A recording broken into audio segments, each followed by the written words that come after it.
Allahu Akbar. Bismillahirrahmanirrahim. Masya Allah. Tuan-tuan boleh hadirkan diri, sahabat-sahabat boleh hadirkan diri. Masya Allah. Sekejap lagi kita akan mulakan. Masya Allah. Waalaikumsalam warahmatullahi wabarakatuh.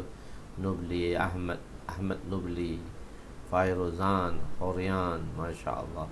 Waalaikumsalam warahmatullahi. Maryam Ahmad. Waalaikumsalam warahmatullahi wabarakatuh. Asyahidi. Waalaikumsalam warahmatullahi wabarakatuh.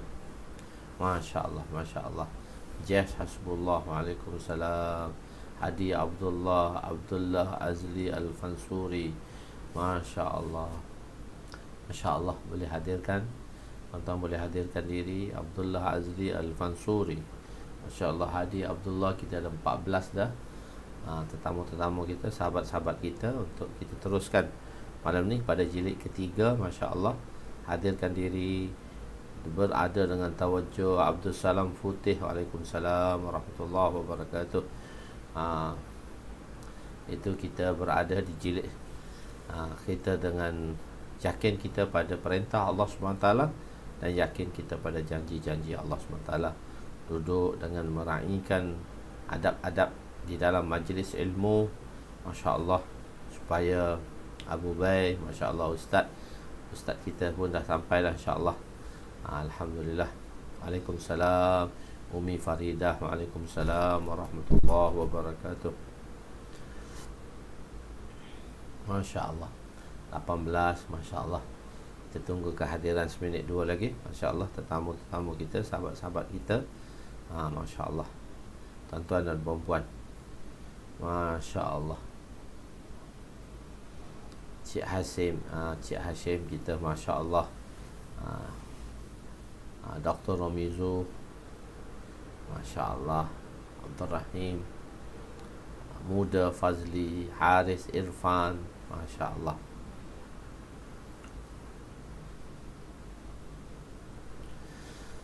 Allahu Akbar.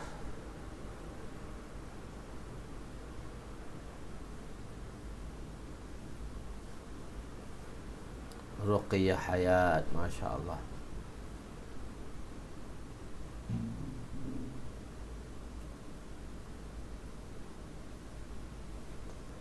Masya Allah.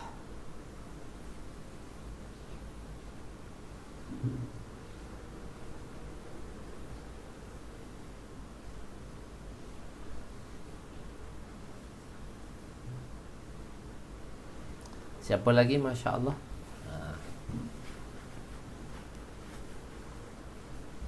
Bismillahirrahmanirrahim. Assalamualaikum warahmatullahi wabarakatuh. Subhanaka la ilma lana illa ma 'allamtana innaka antal alimul hakim. Wa la hawla wa la quwwata illa billahil aliyyil azim. Rabbi yassir wa la tu'assir wa tammim bil khair. Ya Fattah wa bika nasta'in. Nahmaduhu wa nusalli wa nusallim ala rasulihil karim wa ala alihi wa ashabihil fatihina بهديهم إلى الحقيقة المجازة. أما بعد، أعوذ بالله من الشيطان الرجيم. بسم الله الرحمن الرحيم. والعصر إن الإنسان لفي خسر إلا الذين آمنوا وعملوا الصالحات وتواصوا بالحق وتواصوا بالصبر. صدق الله العظيم. وقال النبي صلى الله عليه وسلم: لا يؤمن أحدكم حتى يحب لأخيه ma yuhibbu li nafsihi, atau kama qala alaihi wassalatu wassalam. Ya, malam ni kita berada pada muka surat 180. Malam ni kita berada di muka surat 180, iaitu bab yang seterusnya, babul mauqif. Babul mauqifi. Bab mengenai kedudukan imam dan juga macam mana kedudukan orang-orang di belakangnya, iaitu makmum. Bab kedudukan imam dan makmum. Bab ini akan diterangkan mengenai kedudukan imam, para imam yang siapa yang akan jadi imam, mana dia akan duduk, dan makmumnya dalam solat berjemaah. Kaedah tertibnya ialah jika hanya ada imam dan seorang saja pengikutnya, mubtadi pun boleh, makmum pun boleh, maka makmum akan berdiri di sebelah kanan imam. sedikit belakang. Apabila datang makmum yang lain, maka hendaklah berdiri di sebelah kiri imam, di sebelah kiri imam belakang sedikit. Kemudian kedua-duanya ke belakang dan rapat antara satu sama lain, antara satu sama mereka, sekira-kira imam di hadapan setentang dengan tengah antara mereka berdua. Mari duduk tepi, lepas tu dia undur ke belakang, disamakan, dia rapat, imam duduk tengah-tengah. Begitu. Jika makmum ada dua orang, maka kedua-duanya berdiri di belakang imam. Dua-dua tu berdiri di belakang imam. Imam duduk tengah-tengah sedikit, berdiri di belakang imam. Begitu. Khair. Fasal pertama, sepatutnya makmum berdiri di belakang sedikit sebelah kanan imam bila sembahyang satu orang makmum dan satu orang imam lah. Bila satu orang imam dan satu orang makmum. Okey. Wa an Abdullah bin Abbas radhiyallahu anhuma qala Rasul sallallahu alaihi qala bittu fi baiti Maimunah. فقام الرسول صلى الله عليه وسلم يصلي فقمت عن يساره فأخذ بيدي من وراء ظهره فعدلني كذلك من وراء ظهره إلى شق الأيمن متفق عليه. Sayyidina Abdullah bin Abbas, ini Ibnu Abbas radhiyallahu anhuma, berkata, aku bermalam di rumah Sayyidatuna Maimunah, iaitu makcik dia, iaitu isteri baginda sallallahu alaihi wasallam. Kemudian Rasulullah sallallahu alaihi wasallam bangun mendirikan solat, maka aku berdiri solat di bahagian kiri baginda, sembahyang tahajud ni. Lalu baginda telah menarik tanganku dan dari belakangnya, dan baginda telah memindahkan aku dengan tangannya ke sebelah kanan baginda. Hadis riwayat muttafaq alaih. Beberapa faedah penerangan. Beberapa faedah dapat diambil daripada hadis ini. Solat yang disebutkan dalam hadis ini adalah solat sunat. Jadi solat sunat berjemaah hukumnya harus, dan inilah dalilnya. Contohnya seperti solat hajat, cuma afdal ditunaikan berseorangan. Boleh kita sembahyang jemaah solat hajat. Orang kata sembahyang solat hajat sunnah, dia berseorangan afdalnya lah. Tapi berjemaah pun okey, sebab sembahyang malam Sayyidina Abdullah bin Abbas iaitu berada di rumah ibu saudaranya, iaitu Sayyidatuna Maimunah. Sayyidatuna Maimunah radhiyallahu anha adalah isteri baginda sallallahu alaihi wasallam. Jadi Sayyidina Abdullah bin Abbas ni, kalau ditengok sebelah Nabi SAW, beliau adalah apa dia ni? Beliau adalah makcik, beliau adalah sepupu Nabi. Sayyidina Abdullah bin Abbas ni adalah sepupu Nabi. Sebab anak pada Abbas, Sayyidina Abbas radhiyallahu anhu adalah pakcik Nabi. Sayyidatuna Maimunah radhiyallahu anhu. Jadi Sayyidina Abbas ni dia kahwin dengan saudara kepada Maimunah, iaitu Sayyidatuna Maimunah ni makcik dia lah. Kalau dia tengok sebelah mak, dia makcik. Kalau dia tengok sebelah ayah, dia sepupu. Jadi mahram Nabi lah, mahram Nabi yang tinggal di rumah Sayyidatuna Maimunah radhiyallahu anha. Kedua, kedudukan makmum sekiranya bersendirian adalah belakang sedikit sebelah kanan. Bila imam seorang, makmum seorang, so dia belakang sikit sebelah kanan. Macam tu. Kita tengok kan macam tu. Kalau saya tengok, saya tunjuk ke sini, tangannya, gini tangan dia tu begitu. Begitu di belakang tu. Nampak kiri kanan. Begitu. Okey. Ketiga, harus bagi makmum bergerak dalam solat dengan pergerakan yang sedikit. Sekiranya dengan pergerakan yang banyak, maka disyaratkan tidak berturut-turut sebanyak 3 kali. Bergerak setapak 2, berhenti sekejap. Setapak 2, berhenti sekejap. Setapak 2, berhenti sekejap. Bukan pak, pak, nampak, lebih tak boleh. Keempat, kedudukan makmum tidak boleh melebihi daripada imam. Kedudukan makmum tidak lebih daripada imam. Kelima, seorang makmum boleh mengikut seorang itu, seorang yang tidak niat menjadi imam daripada awal solat, seperti dalam peristiwa berlaku pada mulanya Nabi solat bersendirian. Kemudian Sayyidina Ibnu Abbas radhiyallahu anhuma mengikuti baginda. Contohnya, seorang yang datang lewat mengikuti makmum yang masbuk, sedangkan makmum tersebut tidak niat menjadi imam ketika dia mulakan solatnya. Dan seorang yang itu boleh mengikut seorang yang tidak niat menjadi imam daripada awal, sebab dia tak niat pun dia nak jadi imam.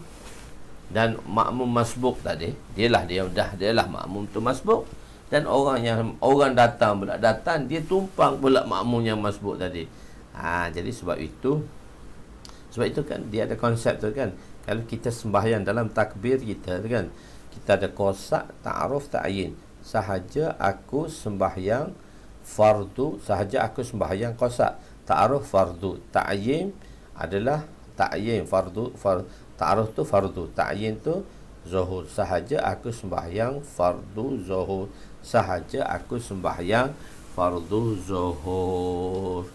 Tapi kalau makmum kata makmum mengikut imam pun Allahu Akbar saja, dia tak niat imam lagi, tak apa, dia niat dalam. Imam tak apa, niat dalam. Begitu boleh. Okey, hadis yang ke 1107, jadi 1107 kurungan 2. Cara solat berjemaah jika bilangan 3 orang termasuk imam. Bilangan 3 termasuk imam, maksudnya 2 makmum, 1 imam lah. Wa an Jabir radhiyallahu anhu qala qama Rasulullah sallallahu alaihi wasallam liyusalliya faji'tu hatta qumtu an yasarihi fa akhadha bi yadi fa adarani hatta aqamani an yaminihi thumma jaa Jabir bin Sakhr faqama an yasarihi Rasul sallallahu alaihi wasallam fa akhadha biyadaina jami'an fadafa'ana hatta aqamana khalfahu, rawahu Muslim. Sayyidina Jabir radhiyallahu anhu berkata, Rasulullah sallallahu alaihi wasallam telah berdiri untuk solat. Lalu aku telah datang sehingga aku berada di sebelah kiri baginda. Lalu baginda telah memegang tanganku dan membawaku ke sebelah kanannya. Kemudian Sayyidina Jabir bin Sakhr radhiyallahu anhu telah datang dan berdiri di sebelah kiri Rasulullah. Maka baginda telah memegang tangan kami berdua dan menolak kami sehingga kami berada di belakang Nabi sallallahu alaihi wasallam. Penerangan. Kalau 2 orang, maka makmum akan berada di sebelah kanan imam. Bila 3 orang, 2 orang maknanya 1 imam 1 makmum. Bila 3 orang, maknanya 1 imam 2 makmum. Maka bila 3 orang ada 2 keadaan. Bila 3 orang dia ada 2 keadaan. Sama ada makmum kedua takbiratul ihram di sebelah kiri imam. Dia bila dah 1 orang mari makmum kedua, tadilah kita cerita dia macam mana kita cerita dalam konsep pertama tadi pada bab mauqif tadi. Jadi makmum kedua dia datang, dia pun takbiratul ihram di sebelah kanan imam, sebelah kiri imam. Makmum pertama dan kedua ke belakang dan rapat antara mereka. Cara ini lebih afdal. Ini cara yang paling afdal lagi sekali lah. Maknanya makmum tadi dia tak duduk belakang selalu. Dia duduk, bila makmum pertama dia duduk sebelah kanan, dia mari duduk sebelah kiri. Lepas tu baru dia undur ke belakang, duduk rapat. Itu cara. Bukan dia mari duduk belakang, waktu dah turun sikit, tidak. Khair. Imam ke hadapan, seterusnya kedua-dua makmum rapat antara mereka. Imam boleh pergi ke depan kalau ada imam tu, dia ada ruang lagi jarak dia. Makmum tak payah ke belakang. So imam ke depan, makmum tu yang sebelah kanan, sebelah kiri rapat satu sama lain. Allamah Tibi rahmatullah alaih, iaitu ustaz kepada pengarang Mishkat, berkata mengatakan bahawa kemungkinan Nabi memegang tangan kiri salah seorang daripada keduanya dengan tangan kanan baginda dan memegang tangan kanan salah seorang dengan tangan kiri baginda lalu menolak kedua-duanya ke belakang. Itu situasi yang digambarkan oleh Allamah Tibi rahmatullah alaih. Tapi Al-Qadhi pula, Allamah Al-Qadhi mengatakan bahawa hadis ini adalah dalil bahawa satu pergerakan atau dua pergerakan yang berturut-turut tidak membatalkan solat. Itu dari sudut mana yang dia sudut dia ambil. Jadi kaifiat tu berbeza-beza. Tapi Al-Qadhi dia tengok kalau bergerak dua kali tak berturut-turut tak apa. So dia ambil sudut lain. Sebab kita tengok kan satu-satu peristiwa tu, satu-satu keadaan tu dia mentengok kepada, dia panggil item dia yang berbeza. I'tibar, item dia. Laulal i'tibarat la batalatil hikmah. Jika tidak ada sudut pandangan yang berbeza, maka terbatallah hikmahnya. Maka terbatallah hikmahnya itu. Okey. Hadis seterusnya, hadis yang ke-1108-3. Cara berjemaah apabila terdapatnya golongan wanita pula.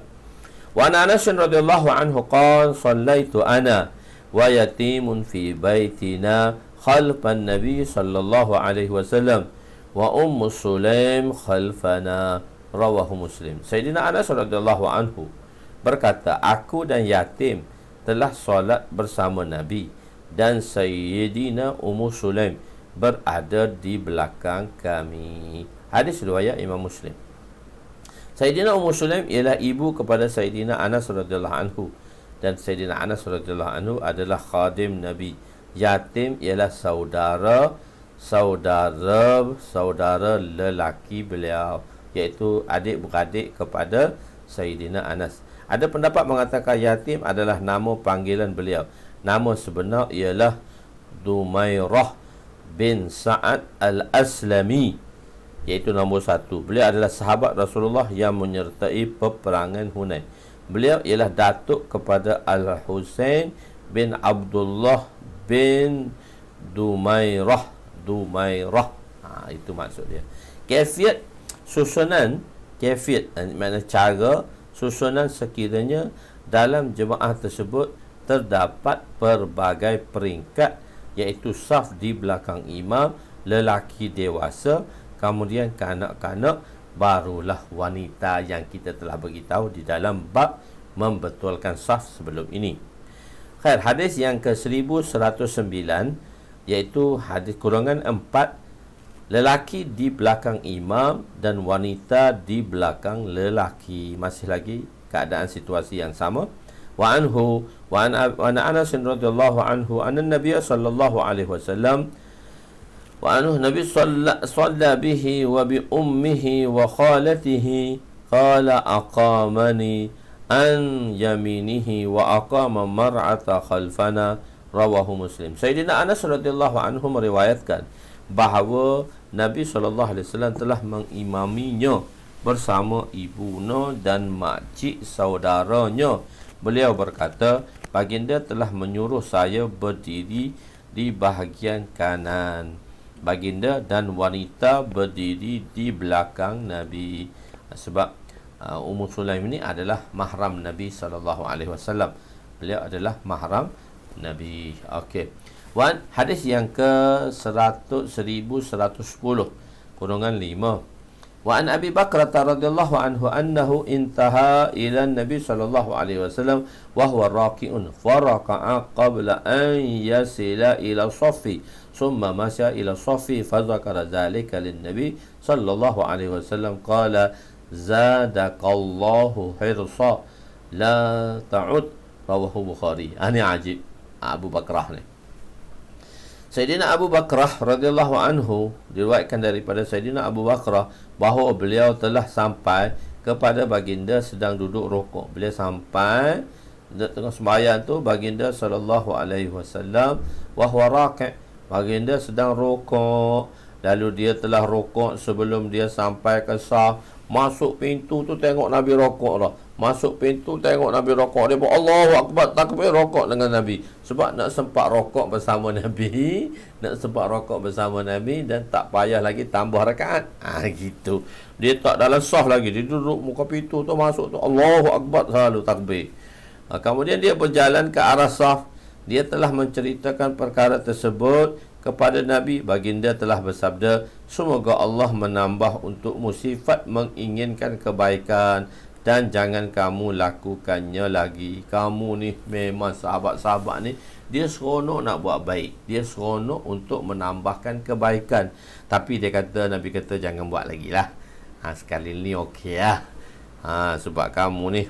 Dalam kitab Syarah Bukhari yang dikarang oleh Imam Qastallani rahmatullah alaih.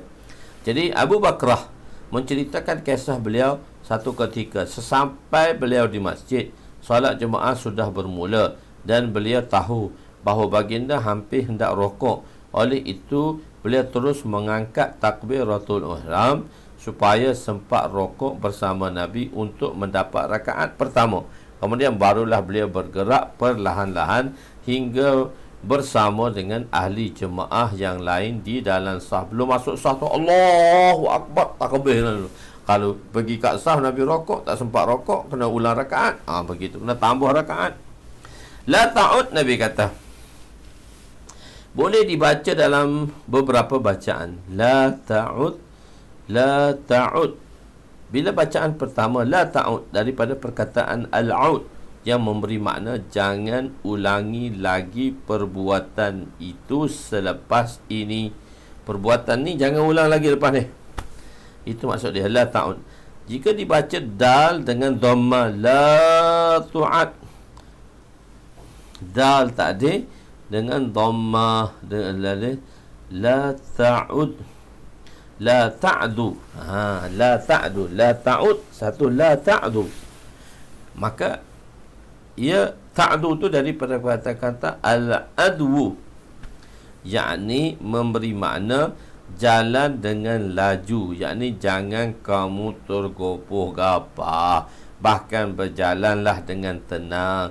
Kalau sempat maka akan dapat rakaat, jika tidak maka tambahlah rakaatnya.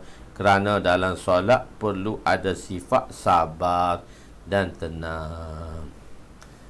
Carilah pertolongan, carilah pertolongan dengan sabar dan solat. Carilah pertolongan dengan sabar dan solat. Jadi la ta'du, la ta'du. Janganlah gopoh apa sangat. Tadi kata kita terjemah macam makna pertama, jangan ulang lagi. Begitu. Ketiga ialah la tu'id. La tu'id daripada perkataan dia al-i'adah, yakni yang memberi makna sekiranya kamu sudah solat maka kamu tidak perlu lagi solat. Tak perlu solat lagi. Walau bagaimanapun yang pertama itu lebih baiklah. La ta'ud, jangan ulang. Sebab dia kata kamu ni memang orang yang suka membuat kebaikan. Jadi semoga Allah Subhanahu Wa Taala kurniakan kepada kita mereka-mereka yang suka untuk melakukan kebaikan. Kalau imam dan makmum pertama dah tahiyat akhir, imam dan makmum pertama dah tahiyat akhir, datang pula makmum kedua, dia perlu duduk di tahiyat akhir di sebelah makmum pertama ataupun belakang imam. Kalau tengok gini kat, dia duduk belakang imam lah. Dia duduk belakang imam lah. Dia duduk belakang imam. Sebab apa? Dia tak payah duduk sebelah kiri lah, dia duduk belakang dah imam. Okey, macam tu. Itu dia perkara-perkara yang mendatang saja. Awaridah. Okey. Hadis fasal kedua pula, jika terdapat tiga orang salah seorang, maka seorang imam dan dua salah mereka. Jika terdapat tiga orang salah seorang, maka seorang imam dan dua orang lagi makmum. Salah seorangnya ialah imam dan satu dua lagi makmum. Wa an Samurata bin Jundub radhiyallahu anhu qala amarna Rasul sallallahu alaihi wasallam idza kunna salasatan an yataqaddamana ahaduna, rawahu Tirmizi. Sayyidina Samurah bin Jundub radhiyallahu anhu berkata, Rasulullah sallallahu alaihi wasallam telah memerintahkan apabila kami seramai 3 orang supaya salah seorang daripada kami ke hadapan. 3 orang solat berjemaah adalah sekurang-kurang jemaah yang sempurna. 2 pun dah kira dah, tapi dia kira jemaah sempurna tu 3 lah. Jadullah alal jemaah. So jemaah ni bermulanya, jamak ni bermula daripada 3. Keadaan solat imam di tempat yang tinggi dan makmum di tempat yang rendah. Tu imam duduk tempat tinggi, makmum duduk tempat rendah. Macam mana pula keadaannya? Hadis yang ke 1112, yakni 1112. Wa an Ammar bin Yasir radhiyallahu anhu annahu amma an-nas bi Madain faqama ala dukkani yusalli wan nasu asfala minhu fataqaddama Huzaifatu fa'akhadha ala yadayhi فاتبعه عمار حتى أنزله حذيفة فلما فرغ عمار من صلاته قال له حذيفة ألم تسمع رسول صلى الله عليه وسلم يقول إذا عم الرجل القوم فلا يقم في مقام أرفع من مقامهم أو نحو ذلك فقال عمار لذلك اتبعتك حين akhazta ala yadi, rawahu Abu Daud. Sayyidina Ammar bin Yasir radhiyallahu anhu telah mengimami orang ramai di kota Madain. Kota Madain itu apa maksudnya? Kota berhampiran dengan Kufah. Kota yang berhampiran dengan kota Kufah. Alama Ibn Hajar rahmatullahi alaih mengatakan ia adalah bandar lama yang berdekatan dengan Baghdad. Kota Madain. Beliau telah solat di atas tempat tinggi, sedangkan orang ramai, yakni makmum-makmum mereka berada di tempat rendah daripada mereka. Tu imam duduk atas, makmum duduk bawah. Begitu. Maka Sayyidina Huzaifah radhiyallahu anhu telah memegang tangannya, lalu Sayyidina Ammar telah menurutinya sehingga Sayyidina Huzaifah menurunkannya. Apabila beliau selesai daripada solatnya, Sayyidina Huzaifah radhiyallahu anhu berkata kepadanya, adakah kamu tidak mendengar sabdaan Nabi sallallahu alaihi wasallam, apabila seorang imam mengimami orang ramai, janganlah dia berdiri lebih tinggi daripada kedudukan mereka ataupun seperti ini. Maka Sayyidina Ammar radhiyallahu anhu telah berkata, oleh sebab itulah saya menuruti Tuan, kerana Tuan menarik tangan saya ketika Tuan menarik tangan saya. Jadi dua-dua sahabat Ammar, Sayyidina Ammar radhiyallahu anhu, Sayyidina Huzaifah radhiyallahu anhu. Tapi kadang-kadang berita tu tak sampai kat dia, hadis Nabi sallallahu alaihi wasallam, dan berita ni sampai kepada satu orang sahabat. Kadang-kadang kita kan tak sampai berita ataupun satu-satu perkara yang mana keputusan yang telah dibuat tu agak lambat, dan keputusan latest mungkin orang tu tak tahu keputusan latest apa dalam mesyuarat, dia masih pegang lagi keputusan lama. Jadi dia kena faham, jadi dia kena beriktimad. Dia kena beriktimad, maknanya menaruh keyakinan kepada seseorang. Misalnya berita baru ni bila kita safar, dia kata mesyuarat zon, mesyuarat bulanan zon. Sebelum ni tak ada, ustaz. Kenapa ada pula mesyuarat bulanan zon? Saya kata baru putus mesyuarat. Kami pun dalam safar ni pun baru putus mesyuarat. Okey, dia terima. Okey, baik-baik. Baru putus mesyuarat. Tapi dia pun tanya saya, dia tak tanya orang lain. Dia rasa benda tu benda baru. Jadi begitulah sahabat Nabi sallallahu alaihi wasallam. Kita beriktimad satu sama lain. Sahabat beriktimad. Sayyidina Ammar radhiyallahu anhu dia di kalangan orang-orang sahabat yang terdahulu dibandingkan dengan Sayyidina Huzaifah radhiyallahu anhu. Tetapi berita ini telah sampai kepada Sayyidina Huzaifah dahulu lagi. Maka sebab itu Sayyidina Ammar beriktimad. Beriktimad maknanya berkeyakinan sebagaimana yang telah diberitahu oleh Sayyidina Huzaifah radhiyallahu anhu. Ini penting dalam sesuatu kerja. kita mesti menaruh keyakinan kepada mereka-mereka. Kalau kita sebagai ketua, kalau orang tu sebagai ketua pada kita, kita menaruh keyakinan pada mereka. Atau mungkin orang tu dia lebih elders daripada kita, dia lebih lama daripada kita dan sebagainya. Begitu juga kadang-kadang orang lama dia perlu menghormati orang baru. Mungkin orang baru tu ilmiah dia lebih tinggi daripada orang lama. Begitu. So kita kena timbang satu sama lain lah, supaya kerja yang dibuat itu lebih baik. Okey. Perbuatan Sayyidina Huzaifah tersebut dikira perbuatan yang sedikit. Dia pun dia tarik tu sikit je, tidak membatalkan solat dengannya. Makruh imam solat di tempat yang lebih tinggi daripada makmum jika tiada keperluan. Jika atas dasar untuk mengajar, nak tunjuk pada orang lain, okey. Tak ada keperluan, makruh. Jika ada keperluan, maka tidak makruh, seperti bertujuan untuk mengajar para makmumnya untuk melihat dia macam mana sembahyang, yang mana sembahyang ini beliau melihatnya daripada Nabi. Soalan, berapa tahap ketinggian imam yang dihukumkan makruh? Kalau imam duduk tempat tinggi, berapa hukum makruh? Fiqh ni dia detail sikit. Begitu.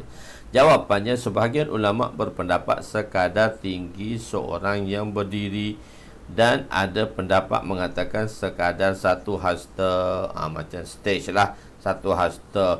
Kalau sanggi sama orang berdiri itu tinggi sangat lah tu. Faqama ala dukan. Kisah yang disebut dalam hadis di atas boleh dianggap bahawa kemungkinan Sayyidina Ammar radhiyallahu anhu terlupa atau memang beliau tidak mengetahui hukum mengenainya, sehingga ketika Sayyidina Abu Hurairah, Huzaifah memberitahu kepada beliau ke bawah, barulah beliau menjedari lalu menurutinya. Nahwahu menunjukkan mutabaqah ghairi tam, yang persamaannya tidak sempurna. Mislu menunjukkannya mutabaqah tam, yang persamaannya sempurna. Perbuatan Sayyidina Ammar tidak menyalahi pesanan Nabi kerana beliau terlupa. Dia kata mungkin dia terlupa ataupun dia tak tahu, dan dia tidak mengingkari pesanan Nabi SAW. Dia dalam bahasa Arab ni nahwahu, nahwuhu atau misluhu. Misluhu ni benda tu sebiji sama. A dengan B ni seiras, tak ada beza sikit pun. Kalau nahwahu, nahwuhu dalam bahasa Arab, dia terjemah sama, seperti. Mislu tu pun juga seperti, nahwu pun juga seperti, tetapi dia ada sedikit perbezaan dari sudut peratusan. Misluhu ni 100% sama. Nahwuhu ni dia 90%, 95%, dia tak 100%. Jadi sahabat dia mengatakan nahwuhu au nahwuhu zalika au iza ammar rajulu qauma fala yakun fi qaumi arfa'a min maqamihin au nahwa zalika. Dia tak sama. Dia nak menunjukkan agak sedikit persamaan tadi. Khair. Hadis yang ke 1113 kurungan 8. Untuk mengajar, imam boleh berada di tempat tinggi. Tadi dia bawa makruh, kata tak ada keperluan. Tapi kalau ada keperluan, tak apa. Okey, ni hadis yang dibawa oleh pengarang.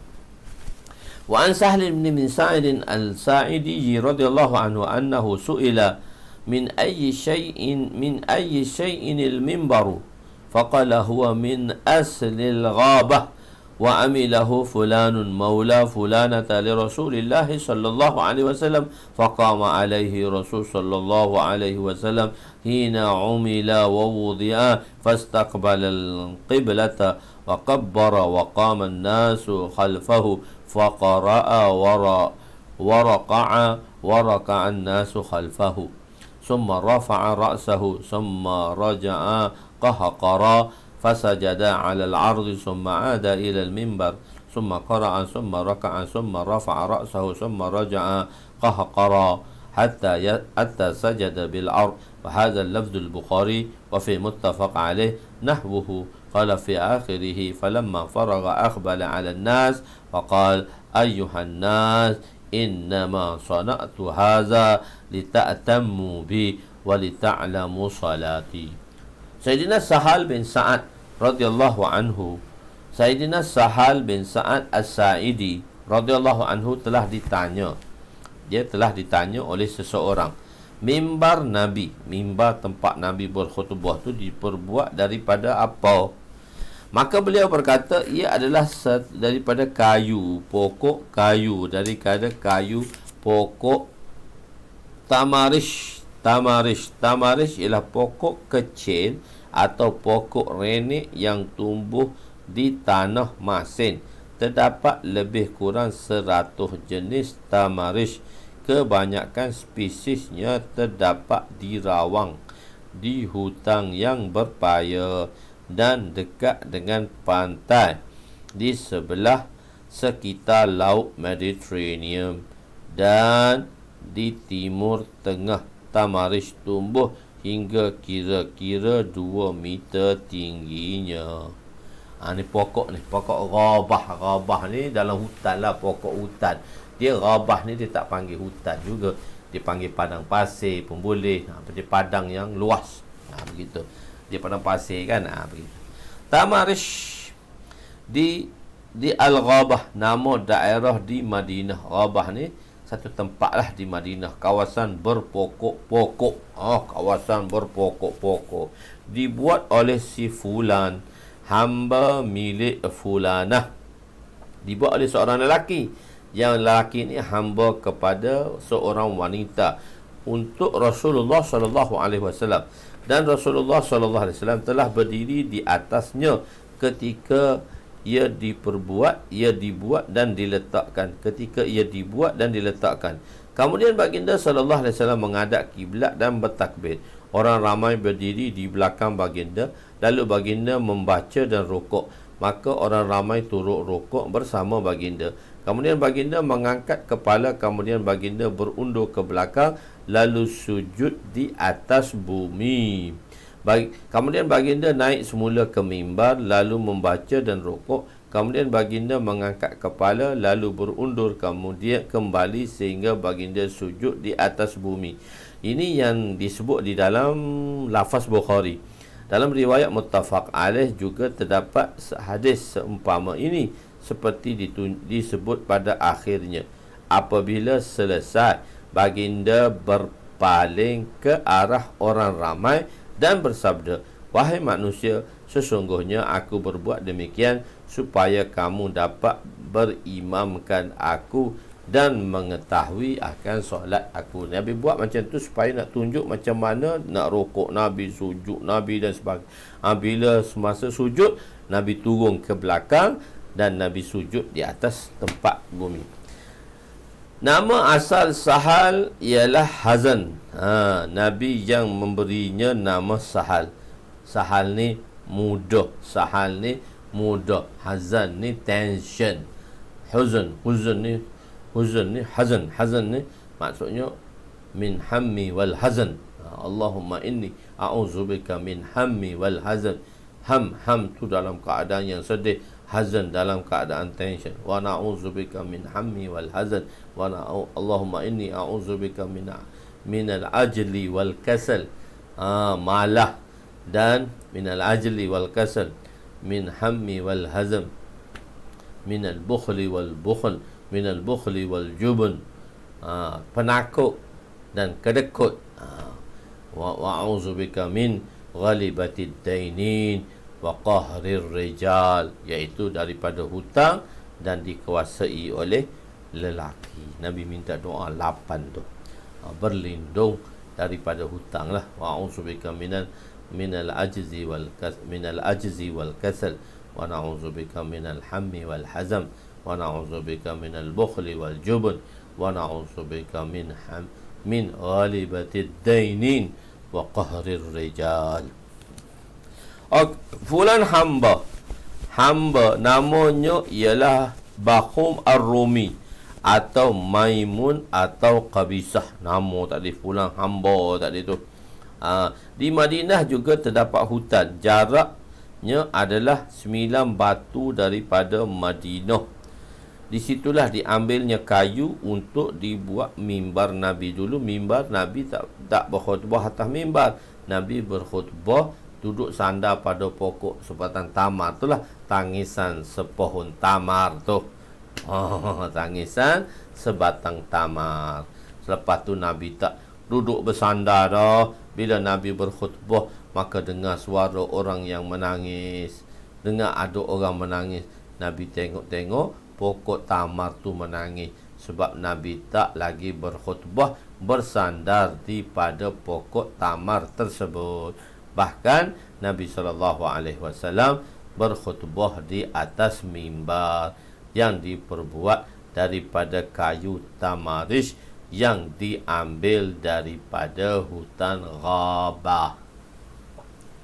Gitu. Fulan hamba namanya ialah Bakum Ar-Rumi atau Maimun boleh juga, ataupun Qabisah. Fulanah iaitu tuan dia ialah Aisyah Al-Ansari. Ada pendapat mengatakan beliau adalah seorang wanita daripada Madinah yang tidak diketahui nasabnya oleh muhaddisin. Muhaddisin tak kenal dia siapa. Menurut Al-Muzir rahmatullah alaih, mimbar Nabi mempunyai 3 anak tangga untuk memudahkan Rasulullah apabila hendak turun naik. Kalau tinggi nak turun naik payah, ada tangga. Tangga pun buat ganjil. Sebab tu orang tua-tua tu kan buat rumah 3 tangga, 5 tangga, 7 tangga. Wallahu yuhibbul witir. Sebab Allah Subhanahu wa taala menyukai perkara ganjil. Tuan-tuan tak perasan kan kalau kita tangga kan, kalau kita buat tangga, kita kalau tangga rumah tu ada 3, ada 5, ada 7, ada 9. Dia tak genap. Orang tua-tua dulu tak genap. Sebab Nabi buat mimbar pun 3 anak tangga.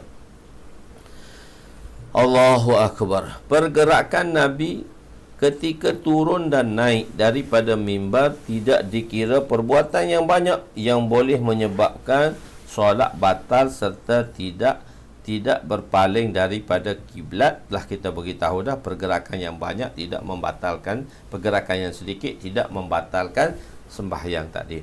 Hadis ini menjadi dalil hujjah bahawa harus bagi imam berada di tempat yang tinggi atas maslahah mengajar umat berdasarkan hadis ini, seperti mana kisah dalam bab haji atas maslahah untuk mengajar para sahabat Nabi melakukan perbuatan haji di atas keadaan perbuatan haji dalam keadaan menunggang unta. Sebab Nabi buat haji kan, Nabi duduk atas unta. Nabi buat haji, Nabi duduk atas kaswa. Nabi tak turun bersama sahabat. Sebab apa Nabi duduk tinggi? Nabi tawaf pun atas unta semua. Semua keadaan-keadaan tu Nabi duduk di tempat tinggi. Sebab apa? Nabi nak tunjuk af'ali haji tadi. Af'ali haji tadi Nabi nak tunjuk. Aneh dalam jilid ke-6 kita, babul haj, babul manasik dan babul buyuk. Ada dah jilid 6 dah sampai dah. Saya dah nak balut, nak hantar kat tuan-tuan dah. Yang dah order dia tu, yang dah order dan dah order dah, insya-Allah saya akan hantarlah insya-Allah jilid ke-6.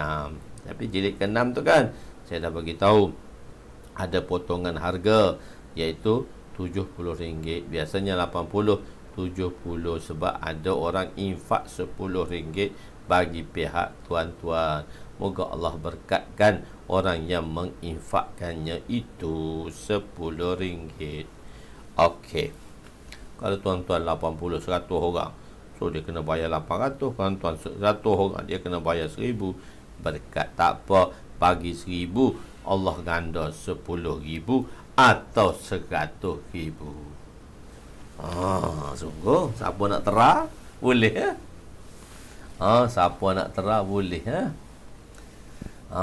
Tuan-tuan belanja 1000, Allah bagi 10,000 hingga ke 100,000 hingga ke 700,000. Kalau nak tahu, cuba. Dengan Allah Ta'ala jangan cuba, dia bagi sungguh. Dengan Allah Ta'ala ni kita jangan cuba, dia bagi sungguh. Bagi sungguh. Banyak dah duit tuan-tuan. Okey. Allahu Akbar.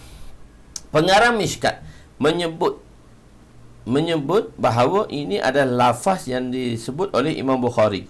Jadi sepatutnya hadis ini berada di fasal pertama. Kan Imam Bukhari Muslim fasal pertama masuk fasal kedua.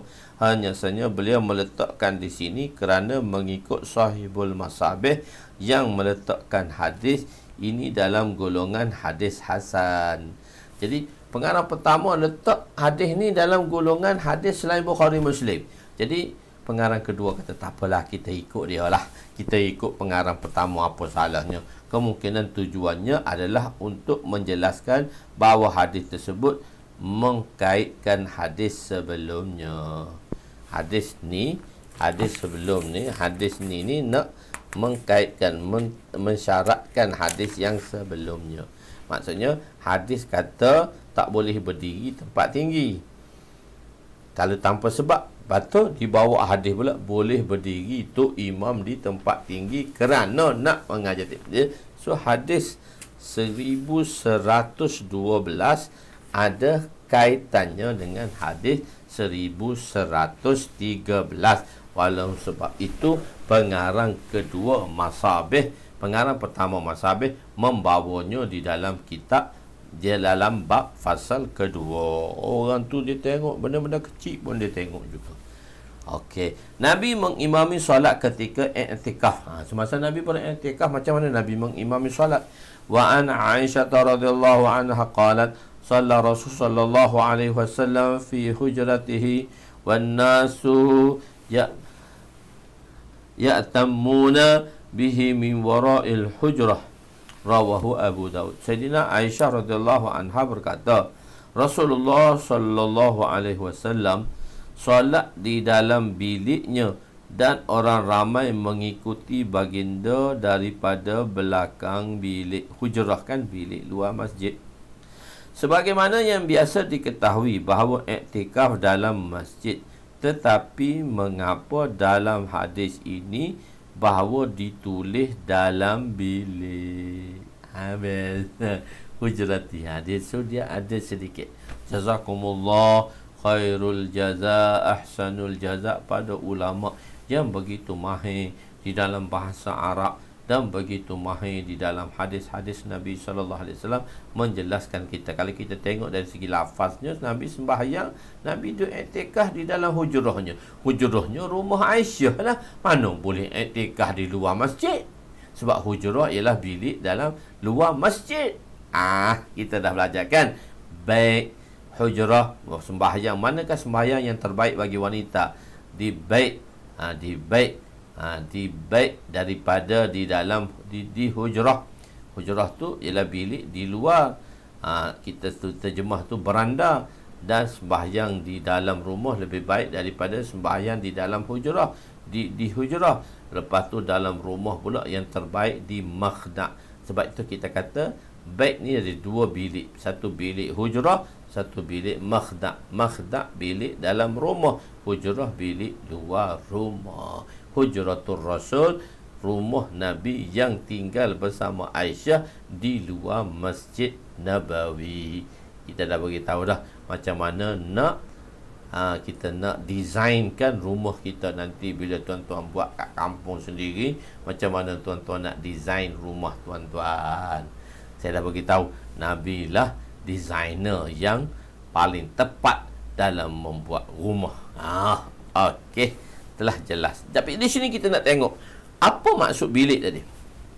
Sebagaimana yang biasa diketahui bahawa iktikaf tu dalam masjid, tapi kenapa pula kata dalam hujrah, dalam bilik? Bilik tu duduk luar masjid, sebab hujrah tu kan bilik luar masjid. Tetapi mengapa dalam hadis ini disebut bahawa dalam bilik? Jawabnya ialah kebiasaannya pada bulan Ramadan dalam masjid akan dipasang tirai. di dalamnya lah baginda akan beriktikaf. Dia akan buat tirai kecil-kecil. Kalau tuan-tuan mari Seri Petaling kan, tuan-tuan ada tempat iktikaf. Iktikaf belakang tu kan, dia buat tempat orang iktikaf. Lepas tu dia akan buat tirai, dia akan buat blok. Biasanya kalau kita masjid besar ni, masjid besar kita buat kat belakang orang iktikaf, senang. Masjid kita kan besar, Seri Petaling boleh muat orang 20,000, 15,000. So kita belakang sikit orang yang iktikaf 10 hari akhir tadi. So kita blokkan dengan partition dia. Dalam partition tu pula kita blok-blokkan, ada ni orang ni, orang ni, orang ni. Dan kita pilih berapa orang yang kita mesyuaratkan untuk beriktikaf. Dia blok. Jadi masjid kita besar, senang. Tapi kalau masjid-masjid kecil, dia akan buat partition tadi dengan tali. Dia akan tarik tali. Lepas tu dia akan buat tirai, kain tirai sikit. So dalam masjid yang kecil, kalau kita pergi di Dearborn kan, dalam Dearborn tu ada 4 biji masjid. So masyayikh pada akhir Ramadan mereka akan beriktikaf. Di masjid-masjid mereka. Di dalam Dearborn sendiri tu, di dalam madrasah Dearborn tu ada 4-5 buah masjid saya rasa. 5 ke 6 ke 4. Paling sikit 4 lah, saya tak ingat dah, saya pergi tengok tu 4. Jadi dia akan tarik tali, dia akan buat blok, dia buat partition. Macam-macam mana masjid Nabi buat partition tadi. Bila nak sembahyang Jumaat, angkat semua. Tapi Nabi tu partition Nabi tak angkat lah, supaya Nabi selesa duduk di situ. Bila Nabi nak berjumpa keluar, baru Nabi akan jumpa dan keluar bersama dan nak jumpa sahabat-sahabat. Jadi sentiasa Nabi duduk dalam kain yang dipartitionkan tadi, supaya orang tak ganggu Nabi dalam iktikaf. Jadi bila Nabi nak bersama dengan sahabat, Nabi akan keluar daripada partition macam mana Nabi keluar daripada hujrah Nabi SAW. Saya rasa dia bukan guest house tu. Ada homestay, rumah tu rumah lah. Ni masjid, kita buat partition ni. Ni saya cerita tentang partition ni. Partition ni. Jadi baginda akan bertikaf kerana dalam bilik. Tengok jadi jawabnya ialah kebiasaannya pada bulan Ramadan dalam masjid akan dipasang tirai. Di dalamnya lah baginda akan beriktikaf kerana dalam bilik Nabi, dalam rumah sudah dikira luar masjid. Dalam kitab Milkat juga diberitahu perkara yang sama. Tidak betul mengatakan bahawa bilik yang dimaksudkan itu adalah bilik Sayyidatuna Aisyah, iaitu hujrah sekarang lah, Raudah sekarang lah. Tak, rumah Aisyah tu lah Raudah sekarang. Tak, bukan. Nabi duduk dalam bilik juga, dia buat partition je. Kerana kalau begitu beliau akan menyatakan bilikku. Sebab yang meriwayatkan hadis ini Aisyah, dia kata qalat sallallahu alaihi wasallam fi hujratihi, di dalam hujrahnya, iaitu di dalam masjid yang dipartitionkan khas untuk Nabi beriktikaf. Tuan-tuan boleh nampak situation tu Saya ingat tuan-tuan boleh nampak. So dalam masjid tu dia tarik tali, so dia buat partition dengan tirai-tirai yang kain-kain tirai lah. Begitu. Kalau tidak, hujrati bukan hujratihi. Kalau Aisyah kata fi hujrati, ti tu baru bilik dia, baru rumah dia. Kalau hujratihi, di dalam hujrah yang partition yang dibuat untuk Nabi. Tuan-tuan boleh faham saya rasa, insya-Allah. Mengikuti baginda apabila kedua-dua imam dan makmum berada dalam masjid, maka tidak mengapa berbeza tempat. Sebab orang tak ganggu Nabi, tak apa, duduk dalam masjid, sama-sama masjid, tak ganggu Nabi. Allahu Akbar. Hadis yang ke 11-15 kurangan 9 membentukkan sahur. So kita perhabiskan bab ni lah, sikit lagi lah kita perhabis. Nanti kita malam esok kita belajar babul imamah pula, bab imamul sughra. Lepas tu baru malam lusa kita akan daurah insya-Allah yang ke-13. Daurah ke-13 tuan-tuan boleh masuk, ikuti dan ambil link-link semua tu. Dan daurah ke-13 saya belanja tuan-tuan semua insya-Allah. Okey, saya belanja semua, saya bayar untuk tuan-tuan, saya belanja insya-Allah. Bagaimana pula ni? Fasal ketiga, cara membuat sah. Wa Nabi Malik al-Asy'ari radhiyallahu anhu qala, ala uhadditsukum bi salati Rasulillah sallallahu alaihi wasallam قال أقام الصلاة صف الرجال والصف خلفهم غلمان ثم صلى بهم فذكر صلاته ثم قال هكذا صلاة قال عبد الأعلى لا أحسبه إلا قال أمتي رواه أبو داود. Sayyidina Abu Malik Asy'ari radhiyallahu anhu berkata, Tidakkah kalian ingin aku memberitahu? Tidakkah kalian tak nak tahu bahawa kalian akan solat Nabi, memberitahu kalian akan solat Nabi, macam mana keadaan solat baginda sallallahu alaihi wasallam. Beliau berkata, baginda sallallahu alaihi wasallam berdiri, kemudian membuat saf untuk lelaki, kemudian kanak-kanak lelaki di belakang, kemudian kemudian baginda mengimami mereka. Beliau menyebut mengenai solat baginda. Kemudian beliau berkata, beginilah solat baginda. Imam Abdul A'la menyatakan bahawa beliau merasakan, beliau menyebut perkataan ummati. Wa hakaza solat ummati, maksudnya ialah kaifiat solat yang sepatutnya yang dilakukan oleh umatku ialah seperti sekaifiat sebagaimana cara solatku. Sebaliknya yang berlaku ialah setengah golongan mendakwa mengikuti Nabi, tetapi amalan zahir mereka tidak sama dengan Nabi. Orang yang tidak ikut apa yang Nabi lakukan bukanlah pengikut Nabi. Hadis yang terakhir di dalam bab mauqif, satu peristiwa yang berlaku sewaktu dalam solat. Wa an Qais bin Ubad radhiyallahu anhu qala, bainana ana fil masjid fi shaf al muqaddam fajabazani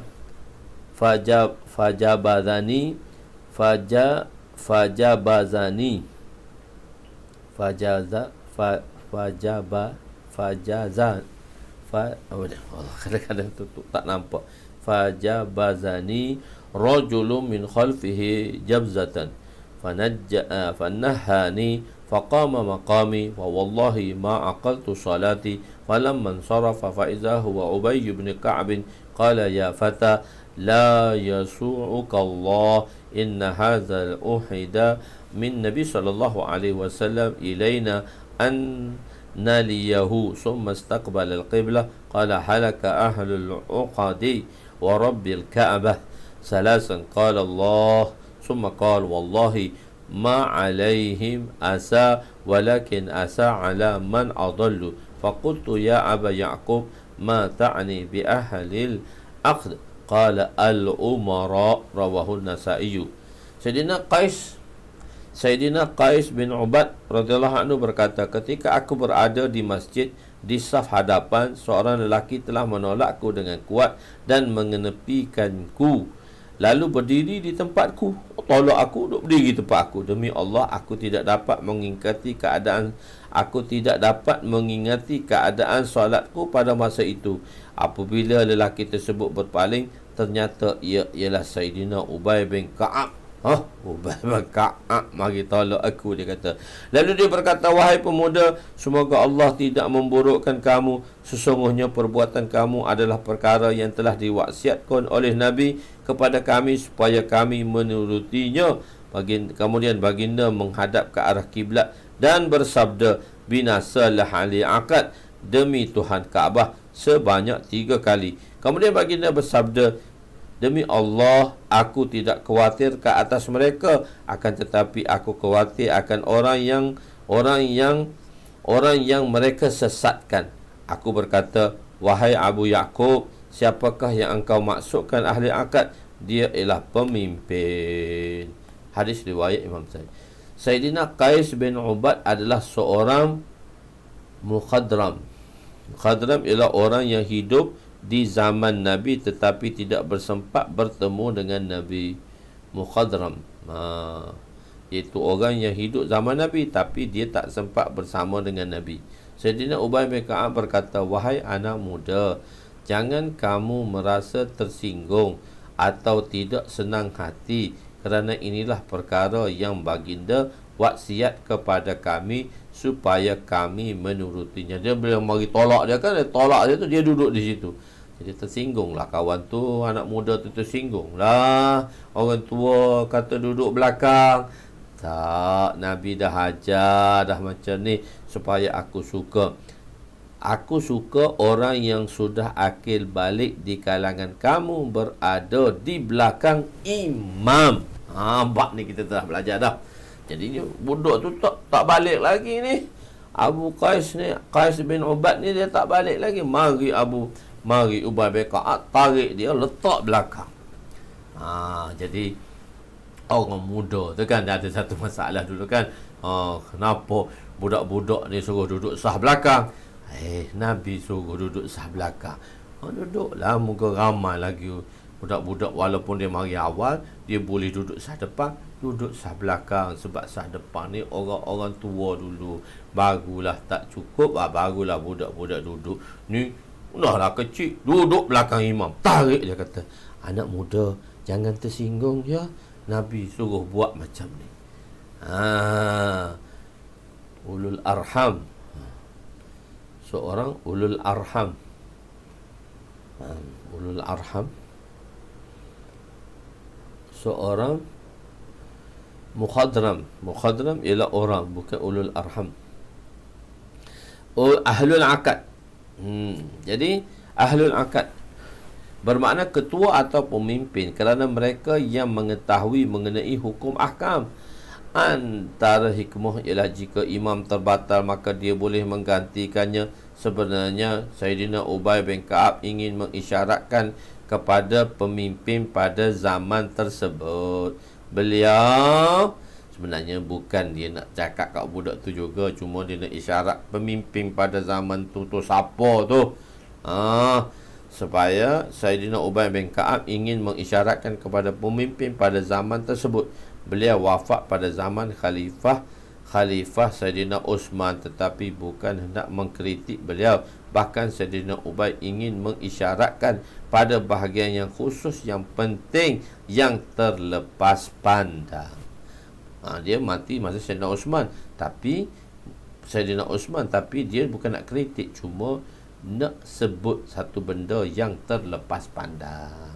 Bagaimanapun keadaan para sahabat, kita tidak ada hak sedikit pun untuk memperkatakan apa-apa mengenai mereka. Dia sahabat, dia kata dia lawan Uthman, kata. Kita tak ada berhak untuk mengatakan di kalangan sahabat ikhtilaf di kalangan mereka. Kehebatan mereka tidak dapat dipertikaikan, kerana setinggi-tinggi manusia yang bertakwa di kalangan kita masih tidak mampu menandingi serendah-rendah di kalangan mereka.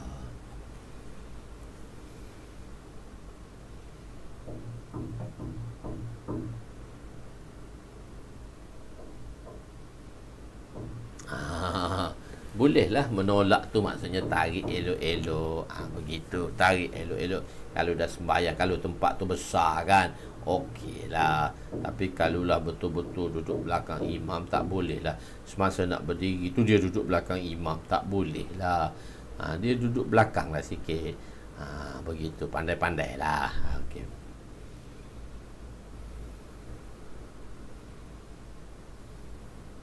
Okey. Ulul arham, zawil arham. Okey. InsyaAllah itulah beberapa perkara. InsyaAllah malam esok kita tengok dulu. Nanti saya akan bagi link. Nanti saya akan bagi tahu adakah kita perlu ada lagi daurah yang umum ni, ataupun tak ada. Nanti saya tengok malam esok, saya akan bagi tahulah sama ada kelas atau tidak. Saya rasa saya ingin untuk buat kelas lah malam esok. Okey, dan selepas tu hari Jumaat kita ada daurah yang ke-13. Tuan-tuan jangan lewat untuk berdaftar dengan secara percuma pada kali ini. Masya-Allah, semua saya belanja pada kali ini dan ramai lagi. Masya-Allah, semoga Allah SWT memberi taufik pada kita untuk kita amal dan kita sampaikan.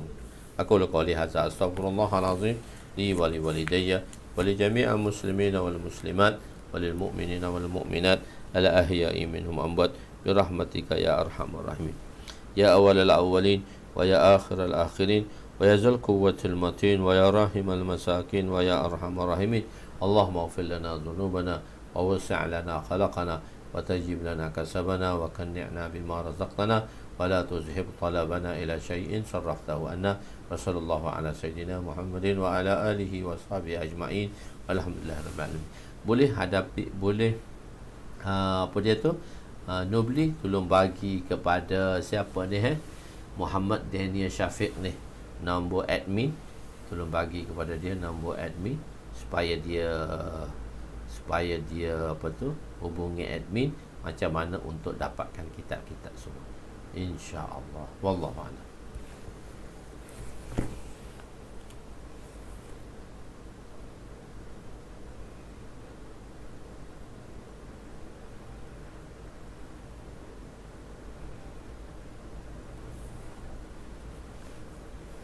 InsyaAllah.